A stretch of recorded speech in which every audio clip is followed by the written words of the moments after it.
ఏమంటివి జాతి నెపమున సూతు సుతుని కింద నిలువ అర్హత లేదందువా. ఎంత మాట. ఇది క్షాత్ర పరీక్ష కానీ క్షత్రియ పరీక్ష కాకూడదు. ఇది కుల పరీక్ష ఎందువా. నీ తండ్రి భరద్వాజన జన్మమిటిది, అతి దుభిక్షాకరమైన నీ సంభవం ఇటిది. మట్టి కుండలో పుట్టిదివి కదా, నీది ఏ కులము.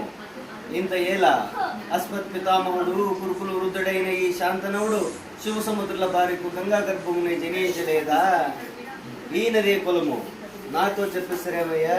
మా వంశమునకు మూల పురుషుడైన వశిష్ఠుడు దేవవేశకు ఊర్వశి పుత్రుడు కాగా, అతడు పంచమజాతి కన్య అయిన అరుంధతి ఎందు శక్తిని, ఆ శక్తి చండాలింగనే ఎందు పరాశరుడిని, ఆ పరాశరుడు పల్లెపడి చేయని మత్స్యగంధ ఎందు మా తాత వ్యాసుని, ఆ వ్యాసుడు విధవరాండ్రైన మా పితామహి అంబాలికతో మా తండ్రిని, పినపితామహి అంబాలికతో మా పినపితామహ పాండురాజుని, ధర్మ నిర్మాణచరుడని నీచే కీర్తింపబడి ఈ విదురదేవుని కనలేదా.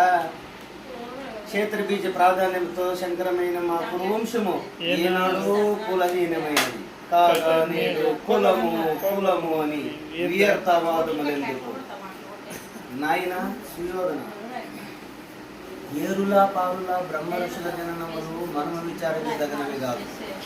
ఇది నువ్వన్నట్టు ముమ్మాటికి క్షాత్ర పరీక్ష.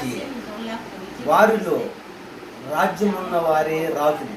అటువంటి రాజులే ఈ కుర్రాజు పరిషత్తులో పాల్గొనడకు అర్హులు.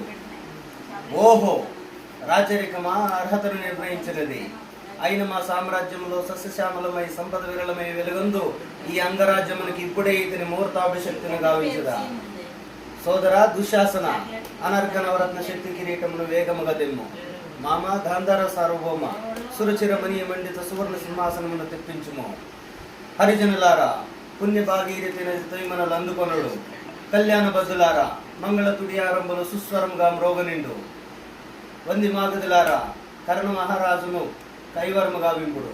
వంది మావిదులారా, ఈ రాధాసుతులకు పాలభాగమున కస్తూరి చిలకమును తీర్చిదిద్ది బహుజన సుస్కృత పరిపాక సౌలభ్య సహజ కవచ కష్ట వైడూర్య ప్రభావించోలికి వీరగంధము విద్యరాల్పుడు. నేనీక సకల మహాజన సమక్షమున పండిత పరిషత్ మధ్యమున సర్వదా శతదా సహస్రదా ఈ కుల కలంకితమైన పంకిములను శాశ్వతముగా ప్రక్షాళన గావించదా.